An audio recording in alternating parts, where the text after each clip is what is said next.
Apple Inc. didirikan pada tanggal 1 April 1906 dan diubah menjadi Apple Computer Inc. pada tanggal 3 Januari 1977. Namun, pada 9 Januari 2007, kata komputer dihapus untuk mencerminkan fokus Apple terhadap bidang elektronik setelah peluncuran iPhone. Apple didirikan oleh 3 anak muda, Steve Jobs, Steve Wozniak, dan Ronald Wayne. Steve Wozniak adalah seorang hacker elektronik pada tahun 1975.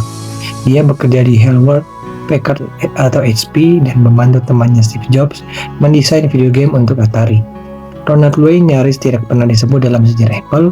Hal ini dikarenakan Wayne meninggalkan Apple 12 hari setelah perusahaan tersebut didirikan.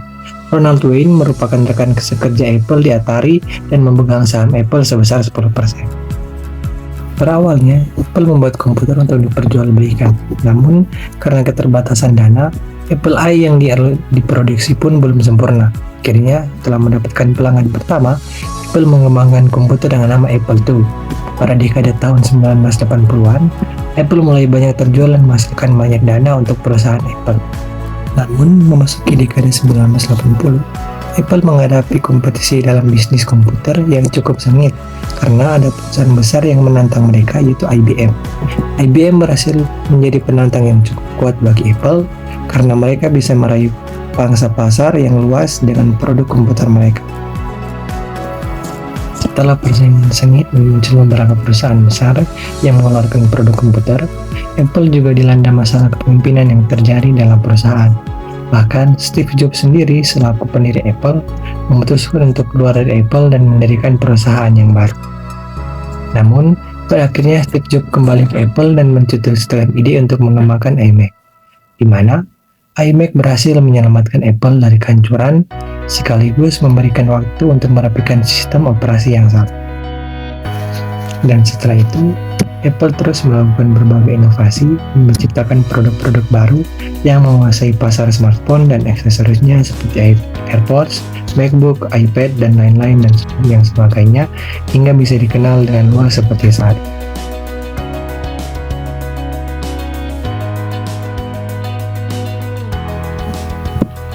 Beberapa model organisasi yang ada di perusahaan Apple antara lain, yang pertama adalah selalu memotivasi karyawan dalam bekerja, di mana ketika reporter CBS bertanya kepada satu member mengapa karyawan Apple selalu tampak bersemangat dalam bekerja, dia menjawab memang kedengarannya aneh, tapi dalam hal ini memang keinginan dari Steve Jobs sendiri.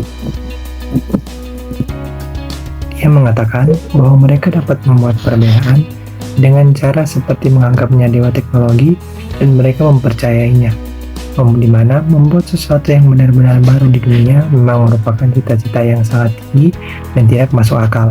Tapi untuk Jobs dan Apple, hal tersebut sepenuhnya adalah realita, walaupun keinginan tersebut akan bisa menguncangkan alam semesta. Selanjutnya, yaitu di mana mereka selalu fokus pada inti masalah. Menurut banyak karyawan di Apple, bekerja di tempat tersebut sangatlah menyenangkan, karena banyak memiliki peraturan kerja yang fleksibel. Mereka datang dan pergi sesukanya, namun semuanya meyakini akan tujuan bersama yang harus dicapai untuk menyelesaikan sebuah pekerjaan. Keyakinan tersebut tidak hanya 100%, tapi 110%. Jadi, pada intinya, kebebasan dan fleksibilitas kerja yang bertanggung jawab, asalkan pekerjaan mereka bisa selesai dengan tepat waktu. Budaya Apple juga, mereka sangat hargai jasa para inovator, di mana dalam sebuah reportase dari Binet menyebutkan bahwa proses bekerja di Apple adalah sebuah perpaduan antara dunia industri high-tech dan karya seni lukisan dari Leonardo da Vinci. Untuk itu, manajemen Apple selalu mensuplai input berkualitas tinggi kepada grup tertentu dengan sangat cermat, sehingga mereka nantinya dapat menghasilkan produk yang berkualitas tinggi. Dengan demikian, karyawan yang paling berharga dan produktif adalah salah satu aset perusahaan yang paling tangguh. Nah, budaya yang terakhir adalah memperkuat pemasaran. Pemasaran adalah salah satu kelemahan besar di industri teknologi. Untuk beberapa alasan, CEO berteknologi tinggi tidak memahaminya, atau bahkan kurang menghargai nilainya sebagaimana mestinya. Apple menghabiskan banyak riset untuk memprediksi keinginan konsumen dan membuatnya menjadi sebuah produk yang disukai oleh banyak orang. Apple selalu mencari tahu apa yang orang inginkan, bahkan ketika mereka sendiri belum pernah memikirkannya secara spesifik. Apple tidak menggunakan kelompok fokus atau penelitian khusus yang melibatkan pihak luar. Apple fokus mereka adalah keinginan daripada mereka dan juga konsumen itu sendiri.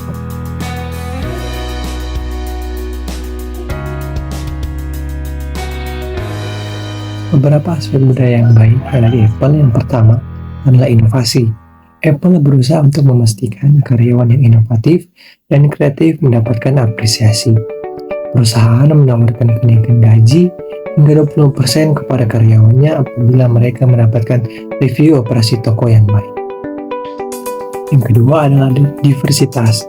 Apple menganggap diversity sebagai sebuah strategi untuk menemukan talent yang sesuai.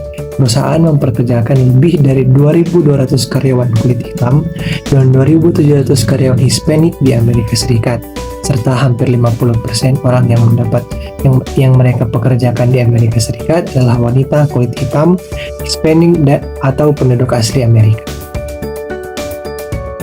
Dan yang terakhir adalah pemasaran. Apple memperkuat pemasaran dan mengontrol informasi sebagai kemampuan. Perusahaan mengontrol informasi ketat mengenai produk barunya dan melakukan kontrol yang ketat atas segala informasi mengenai produk yang terbarunya. Nah, selanjutnya adalah aspek budaya yang tidak baik. Yang pertama adalah kegagalan. Apple telah melakukan perubahan terkait struktur perusahaan yang mungkin memiliki risiko kegagalan yang cukup tinggi dan membutuhkan dana yang cukup banyak juga. Selanjutnya adalah hierarki. Apple melakukan hal sebaliknya dari semua perusahaan teknologi yang biasanya memiliki hierarki organisasi secara vertikal. Perusahaan berusaha untuk memperkuat pemasaran dan mempercepat ekspansi di bidang yang membutuhkan sumber daya yang baru. Dan yang terakhir adalah kepentingan produk.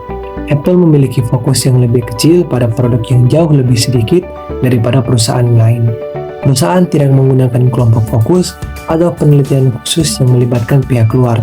Fokus mereka adalah keinginan daripada mereka sendiri.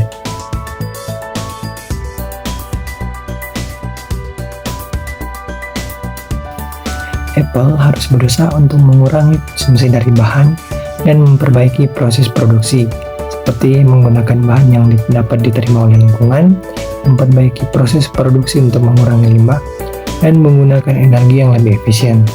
Perusahaan juga harus mempertahankan budaya yang terkait dengan kualitas produk dan desain, seperti memperbaiki produk untuk mempermudah penggunaan, memperbaiki desain untuk mempermudah, dan juga memperbaiki kualitas produk. Apple juga harus berusaha untuk mengurangi dampak lingkungan dari pengiriman produk, seperti menggunakan kendaraan yang lebih efisien, memperbaiki rute pengiriman, dan menggunakan pengiriman yang lebih terintegrasi. Perusahaan juga harus mempertahankan budaya yang terkait dengan pengelolaan sampah dan juga pendaur ulangan produk, seperti memperbaiki program pendaur ulangan produk, memperbaiki desain produk untuk mempermudah dan juga memperbaiki sistem pengumpulan sampah. Apple juga harus berusaha untuk mengurangi dampak lingkungan dari penggunaan produk, seperti memperbaiki dan juga untuk mempermudah kepada konsumen.